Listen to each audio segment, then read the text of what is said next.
안녕하세요. 백두산 금융연구소의 백두산입니다. 12월 7일 월요일 아침 9시 30분입니다. 주말 동안엔 좀 바빠가지고 그 주말 동안에 달린 리플은 아직 답변들을 못 달아드렸습니다. 오늘 중에 주말 동안에 있던 리플들 좀 달아드릴 거고요. 자, 일단 어젯밤 마감부터 좀 보시면은 일단 미국은 상승 마감했죠. 네, 미국 정상적으로 올랐습니다. S&P가 0.8% 오르고 나스닥 0.7% 오르고 이렇게 다 올랐어요. 그럼에도 불구하고 이 대형주들은 보시다시피 안 좋은 모습을 보였다는 것도 좀 하나 참고를 하시고요. 상승 종목 수 굉장히 많았다, 그죠? 5,800 종목 정도 상승했고 1,500 종목 하락했으니까 거의 전 종목이 다 오르긴 했다라는 점. 아무튼 어제 그 금요일 날 제가 이런 말씀은 드렸을 거예요. 미국이 갭상승, 그러니까 미국이 상승 마감했다고 한국장이 이렇게 갭상승 출발해 버리면은 이제부터는 뭔가 어떤 기회로 활용할 수도 있을 수 있다라는 말씀 드렸습니다. 일단 오늘부터 한국 만기일 시작됐잖아요. 한국 만기주가 시작된 거잖아요.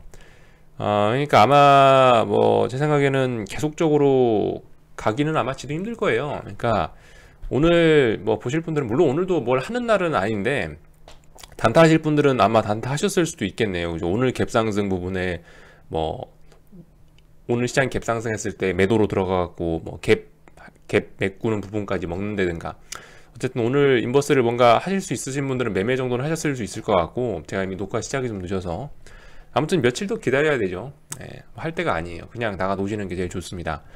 며칠 정도 확인한 다음에 들어가는 게 제일 좋죠.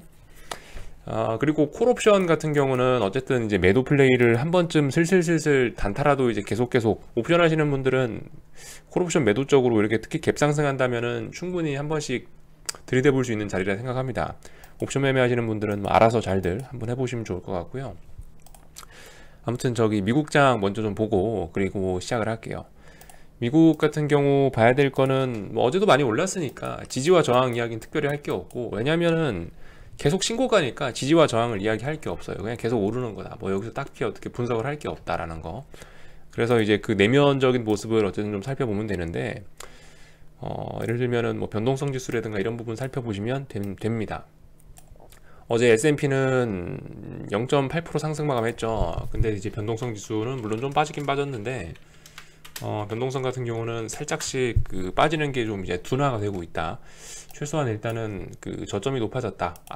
어제 죽을 수도 있었는데 11월 27일 날 나왔던 저점보다는 일단 저점이 높아졌다라는 점을 좀 하나 좀 보실 수가 있을 것 같고, 만약에 여기서 저점이 높아졌다면 다음번에 이제 여기 있는 이 고점을 높이는지 이런 식으로 이런 모양이 나올 수 있는지 확인해 보시면 되겠죠. UVXY 같은 경우는 그래서 실제로 보시면은 11을 지키긴 지켰는데 좀 약하더라고요. 아무튼 이 11을 붕괴시키면은 갖다 버려야 됩니다. 11을 붕괴시키면 갖다 버려야 되고, 물론 어제 나온 이런 모습도 솔직히 이거는 어떤 변동성이 살아나는 모습은 아닙니다만은 얘 같은 경우는 일단 그래도 조금 더 지켜볼 수는 있을 것 같다, 그죠? 11을 지키는 한에서는 어쨌든 위쪽으로 올라올 수도 있다, 그죠? 11을 붕괴시키면은 죽는 거지만 일단 11을 지키고 있으면은 가능성은 있다라는 정도.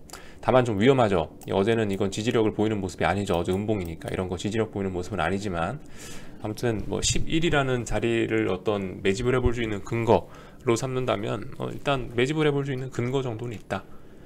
이런 이야기를 드릴 수가 있겠습니다.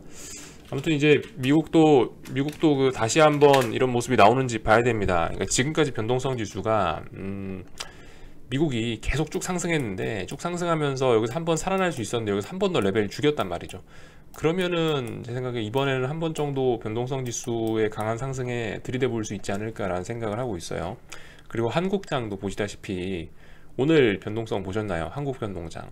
그러니까 한국 변동성 보시면은 오늘도 보시다시피 지수가 상승하고 있는데도 불구하고 변동성이 빵 뜨면서 출발한단 말이죠. 얼마든지 미국도 그런 식으로 될 수 있습니다. 미국도 보시다시피 어떤 굉장히 상승 쪽으로 과열되고 있기 때문에, 물론 최근에 과열은 코스피가 훨씬 심하지만 미국도 어쨌든 과열이면은 분명하기 때문에, 한국이 한 200도 300도라면 미국은 한 100도 200도 이렇게 어쨌든 과열은 과열이기 때문에 가능성이 있다. 제가 늘 말씀드렸던 6월달 8월달에 말씀드렸던 것처럼 이런 자리, 지수는 오르는데 변동성이 지키니까 살아났다라는 거, 이런 패턴 똑같이 이번에 나올 가능성 굉장히 높습니다. 지금까지 거의 한 뭐 100% 확률이었죠, 그죠? 이번에도 가능성 있다 라는 거 좀 생각해 보시면 될 것 같고, 달러가 아무튼 어제 일단 반등을 좀 하긴 하더라고요. 근데 반등이라고 하긴 뭐하고, 일단은 일단 뭐 하락이 멈췄다 이 정도. 여기는 이 저점을 과연 이 자리를 계속 지지할 수 있는지 여부 봐야 됩니다. 아직까지 뭐라 할 얘기가 없어요. 아직까지 달러의 방향은 명백히 아래쪽이긴 한데 위쪽으로 올라온다는 신호는 아직 없긴 한데, 지금 이제 보셔야 될 관전 포인트는 90.7이란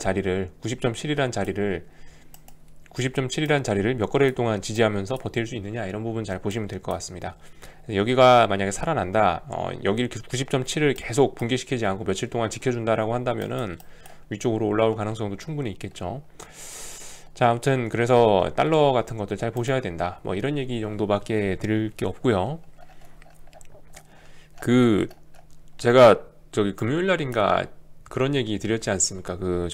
테슬라 그 빅숏의 주인공이 테슬라를 공매도 치기 시작했다라는 이야기를 하면서, 테슬라 공매도 치면 좋겠다라는 생각을 저도 하면서 그런 이야기를 영상에서 살짝 흘렸는데, 진짜 어떤 분이 알려주셨어요, 리플로. 진짜 테슬라를 공매도하는 ETF, ETP인가 뭐 그런 게 있더라고요. ETF, ETN 같은 게 있더라고요, 실제로. 리플에서 어떤 분이 알려주셨습니다. 그래서 그거 보고 깜짝 놀랐는데 실제로 있더라고요. 보험 삼아가지고 저는 일단 조금 해보려고 그럽니다. 물론 지금 당장 한다는 건 아니고, 테슬라 어쨌든 충분히 가능성이 있는 것 같은데, 테슬라 공매도 저도 어쨌든 할 수 있으니까 한번 해보려고 그럽니다. 영국에 있는 ETF던데 하나 있더라고요. 알려주신 분 감사합니다. 그래서 말씀드렸다시피 이렇게 올라가는 친구들은 보통 이런 기울기가 가팔라지는 이 시작점까지 내려온다. 예를 들면 여기나 뭐 운 좋으면 여기 정도까지는 내려오게 된다는 말씀 드렸죠, 중장기적으로 봤을 때. 그래서 아무튼 지금 당장 하자는 건 아니고, 테슬라 같은 경우 테슬라 공매도 펀드 해놓으면은 재밌을 것 같긴 해요. 조금만 해놓으면 많이 할 필요도 없고. 종목 코드를 그분이 알려주셨는데 한번 모양만 보고 가자면요, 3STS랍니다. 3STS 어마어마하죠, 차트가. 여러분 어마어마하죠. 0.02 이렇게 됐습니다. 이게 테슬라를 공매도 치는 건데 어마어마하죠. 이런 모습이 나오고 있다. 저점에 대한 지지력이 보이는 그런 모습이 나온다면 충분히 해볼 수 있다, 그죠? 충분히 해볼만 하다라고 생각합니다. 이런 거를 막 물방치라는 게 아니고, 이런 거는 어차피 더군다나 레버리지예요. 이것도 곱하기 3배짜리예요. 그러니까 엄청나게 투기적인 상품인데, 이런 거는 한 100만원치 사놓고 나중에 어떤 기회가 왔다고 생각되면 한 100만원치만 사놓고 잊어버리시면 나중에 이런 걸로 차바꿀 수도 있는 거죠. 예를 들면은 한 100만원치 사놨다가 몇 달 뒤에, 몇 년 뒤에 봤는데, 몇 년 뒤까지 보면 안 되죠. 그래서 조금씩 이런 건 쳐다봐야겠죠. 변동성 큰 상품이니까 좀 쳐다봤는데 몇 달 기다렸더니 10배가 되겠다, 충분히 가능한 시나리오입니다. 이런 것들 한 번씩 관심 가볼 만할 것 같아요. 이런 게 있구나 라고 알아만 놓으셔도 굉장히 도움이 될 것 같습니다. 요즘 세상이 진짜 좋아지긴 한 것 같아요. 우리가 생각하는 모든 상품들이 다 이렇게 편안하게 나오고 있습니다. 옛날에는 상상도 할 수 없었던 상품인데 이런 것들이 이렇게 나오고 있습니다. 3STS라고 해서 보시면은 어쩌고 해서 3 곱하기 숏 테슬라 데일리 ETP라고 써있죠. 이런 것들이 있다. 좀 더 알아보고 관심 있으신 분들은 알아보고 하실 수도 있겠다, 이런 이야기 드리고 있습니다. 자, 아무튼 이런 이야기들 드렸고, 이번 주부터가 이제 본격적으로 이제 무슨 일이 아니구나. 이번 주가 아니구나. 다음 주부터 뭔 일이 많죠. 이번 주는 보시다시피 특별한 이벤트 같은 건 잘 모르겠고, 이번 주는 조용하고 다음 주가 시끄럽죠. 14일, 15일, 16, 17, 18 요때가 굉장히 시끄럽습니다. 이벤트가 많습니다. 이벤트를 앞두고 있다는 점 정도 알아두시면 좋겠죠. 14일 선거인단 투표, 15일, 16일 FOMC 회의, 그리고 18일 선물옵션 동시만기 미국, 그리고 21일 날 테슬라 편입, S&P 500 편입까지 해서 이벤트들이 쭉 모여 있으니까 셋째 주가 중요할 것이다 라는 이야기 정도, 추측 정도 해볼 수 있겠고요.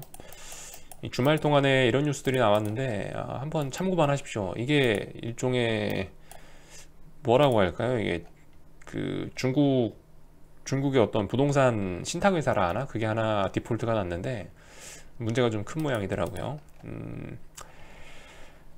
부동산 임대 관리 회사들이 부도가 났다라고 하고 있습니다. 이게 어디 갔더라?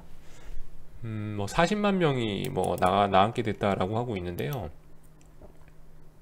딴커라는 회사입니다. 딴커. 이름이 딴커라는 회사가 있대는데, 아무튼 뭐 이런 회사 하나가 디폴트가 났대는데, 얘가 디폴트가 났다라는 거에서 끝날지 아니면 연속적으로 이게 이어질지, 이런 회사가 한두 개가 아닐 거 아니에요. 보시면 딴커 같은 방식의 부동산, 딴커 부동산 같은 방식의 임대 관리 사업자 170여 개 업체가 이미 상당히 관리 위험에 빠져 있다라고 이렇게 이야기를 하고 있죠. 이게 일종의 그 어쩌면은 중국판 그 뭐라고 할까요? 중국판 부동산 버블 붕괴 뭐 이런 거의 시작일 수도 있습니다. 어쨌든 이런 거 한번 보고 계세요. 이런 문제가 어떻게 앞으로 진행이 되나 한번 좀 잘 보고 있어야 될 만한 문제 같습니다. 부동산이 2008년에 2007년 2008년에 미국에서 한번 광풍이 불고 나서 이제 부동산으로 사실 무너졌잖아요. 중국도 사실 부동산과 건설 경기로 커온 나라인데, 이런 부동산과 관련된 업체들이 하나가 큰 게 쓰러졌다라면은 다른 업체들도 그저 연쇄적으로 똑같은 문제를 똑같은 문제에 시달릴 수 있으니까 이런 부분 잘 보셔야 되긴 되겠습니다. 아무튼 뭐 이런 이야기 좀 드렸고요. 그 한국장을 넘어가기 전에 다시 한번 이 말씀 드리는데, 이 금요일 날이 어쨌든 무슨 날이었던 것 같아요. 제 생각에는 금요일 날을 기점으로 해서 사람들 심리가 확 바뀌었어요. 확실히. 뭐 제 리플을 보면서도 그런 생각들이 좀 많이 들었고, 뭐 콜옵션 외가들의 시세를 보면서도 특히나 뭐 그런 생각이 들었는데,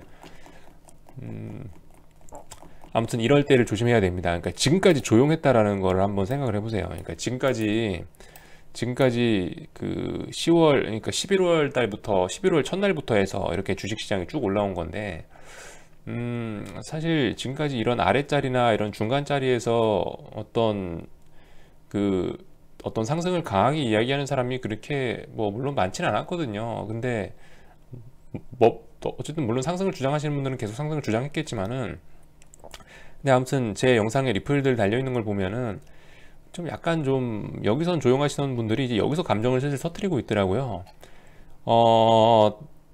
이게 저는 계속 하락을 이야기하고 있는 사람이기 때문에 그런데 와서 막 상승을 주장하고 이러기가 솔직히 좀 쉽지가 않잖아요. 사람이라는 게 좀 아무래도 좀 그렇잖아요. 분위기를 타기 마련인데, 근데 이제 본격적으로 이제 금요일부로 해가지고 그분들이 좀 자신감이 붙는 게 좀 많이 보이더라고요. 지금까지 여기서는 조용했던 분들이 여기서부터 슬슬 터뜨리고 있습니다, 여러분들. 여기서부터 사람들이 확신을 갖고, 이제 하락을 보면은 완전 저거 바보나 또라이야, 이렇게 보시는 분들이 좀 이제 자신감을 갖고 리플들을 많이 달고 계시던데, 그 심리적인 변화를 좀 잘 캐치를 해보셨으면 좋겠어요. 이 투자에 있어서 물론 그런 걸 딱딱 계량화시켜서 어떻게 투자에 판단할 수 있는 건 아니지만, 일단 어제 금요일 날부로 해가지고 뭔가 분위기가 많이 바뀌긴 바뀌었습니다. 특히 막 콜옵션 1000%씩 나고 하니까 정신 못 차리시는 분들이 거기서 이제 쉽게 말해서 시장의 변동성이 터지니까 마음이 갈 때 같은 분들이 이제 정신을 차리기 힘들죠. 그런 분들이 많이 계신데, 지금 일단은 어쨌든 여기서는 조용했던 리플이나 이런 시장 분위기들이 금요일 날 들어서 사람들이 확신을 하는 사람들이 좀 많아졌다는 게 좀 특징적인 부분인 것 같습니다. 제가 관찰했던 금요일 날 시장의 특징이 그런 건 것 같아요. 그리고 그 시장의 분위기와 더불어서, 그리고 금요일날 나타났던 특징이 뭐냐면은, 그래서 금요일날 옵션 시장의 폭등 이런 거와 더불어서, 콜옵션의 폭등 이런 거와 더불어서, 그 금요일날 제가 깜빡하고 말씀 안 드린 게 뭐냐면은, 예를 들면은 드디어 금요일날부로 해서 그 개인들이 이제 콜옵션을 드디어 사기 시작했다는 거예요. 가만 보시면은, 좀 의미 있는 액수가 나왔어요. 드디어 개인들이 언제부터 콜을 사기 시작했냐면 한 12월 1일쯤부터 해서 슬슬 물론 이런 때도 좀 사긴 샀는데요. 11월 4일 뭐 이런 때부터 한 11월 첫째 주에도 좀 사긴 샀는데, 이때는 액수가 그렇게 뭐 크지는 않고, 아무튼 이제 드디어 100억대 숫자가 나오고 있습니다. 일단 100억 넘어가면 좀 조심해야 되거든요. 이게 누적으로 이제 얼마나 쌓일 수 있는지 한번 보자고요. 개인들이 12월 4일날 지수가 폭등하고 있는데도 불구하고 이제 개인들이 콜옵션을 116억을 사고 있습니다. 12월 3일날에도 한 60억 샀고요. 오늘도 얼마나 이 액수가 누적이 될는지 한번 보시자고요. 지금까지 어떤 그 시장의 어떤 변곡이나 이런 큰 자리에서들 보면은 이런 패턴들이 항상 좀 반복이 되긴 됐었어요. 그 제 블로그에 제 그런 자료들은 좀 많이 좀 어떤 좀 저장을 좀 몇 개씩 해놨는데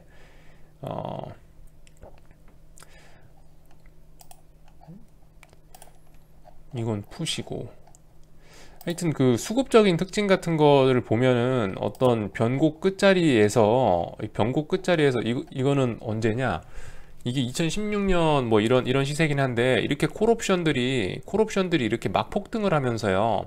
콜옵션들 이렇게 보시면 이때도 폭등했잖아요. 외가가 이렇게 막 폭등하면서 이렇게 막 끝자리 와 있는 이런 경우에서는 대부분 이렇게 개인들이 이렇게 콜옵션을 굉장히 많이 따라가는 게 많이 보이지는 않거든요. 콜옵션 개인들이 막 3거래일 연속으로 수백억씩 매수를 했잖아요. 이런 모습들이 나오는 게 어떤 그 변곡의 특징이 어떤 대표적인 좀 변곡의 특징들이긴 했었습니다. 이런 사례들이 좀 몇 개 더 있긴 한데 제가 정리를 잘 안 해놔가지고, 아무튼 제 블로그 홈페이지 제 블로그 들어가셔가지고 몇 가지 좀 쭉쭉쭉쭉 넘겨보시면은 이런 특징들이 있어요. 한쪽으로 개인들이 이렇게 콜옵션이 이렇게 막 쏠리는 때가 있거든요. 이런 식으로 쏠리는 때, 그런 식으로 쏠리는 때를 조금 좀 주의하셔야 되긴 되는데, 그러니까 지금까지 6월달하고 8월달에는 어떤 옵션과 시장의 과열이 있었지만은 그게 가격적인 측면에서 과열이었지 어떤 개인들이 실제적으로 거기 수급적으로 어떤 막 강력한 모습을 안 보여줬단 말이죠. 아무튼 어제부로 해서 금요일날부로 해서 일단 개인들이 콜옵션에 굉장히 많이 쏠렸다는 것도 일단 재밌는 특징이기도 하고요. 이게 뭐 솔직히 모르겠어요. 이게 뭐 개인들이 지금까지 콜옵션 매도를 쳐놨던 게 환매수가 들어오는 건가 아니면 뭔지 솔직히 저도 잘 모르겠지만은, 아무튼 지금까지 많은 부분의 특징들이 그랬습니다. 개인들이 며칠 연속으로 콜옵션을 막 100억 단위로 해서 몇 거래일 연속으로 누적시키고 나서 시장이 안 좋아졌던 경우가 굉장히 많이 있으니까 그런 자료들 한번 좀 찾아보시면 좀 도움이 될 것 같고, 일단 오늘은 일단은 좀 상승이 약간 제한되는 이런 느낌 정도 있네요. 보시다시피 몇 거래일 좀 기다려야지 될 거고요. 확인하고 나서 뭘 들어가야 되는 거고, 굳이 쫄고 이럴 거 없이 우리는 몇 거래일 동안 저항 넘지 못한다 이런 모습만 보이면은 그때쯤 들어가면 되겠죠. 이 정도 말씀을 드릴 수가 있을 것 같아요. 오늘도 일단 그냥 흐름만 지켜보시고요. 특별히 오늘도 할 건 없고, 그 정도 말씀을 드리면 된 것 같습니다. 제가 특별히 그죠? 지금은 그냥 기다릴 때예요. 기다릴 때예요. 만기일이 목요일이니까 최소 어쨌든 주 후반부에나 돼야 이제 뭔가를 할 수 있을 것 같습니다. 기다리세요. 일단은 리플들은 하여튼 오늘 중에 좀 안 달아드린 부분들은 좀 달아드리고요. 더 이상 별로 할 얘기는 없네요. 이제 거의 다 이야기는 드린 것 같습니다. 여기쯤에서 마치고 궁금한 거는 리플 남겨주세요. 또 오늘 저녁에 뵙도록 하겠습니다.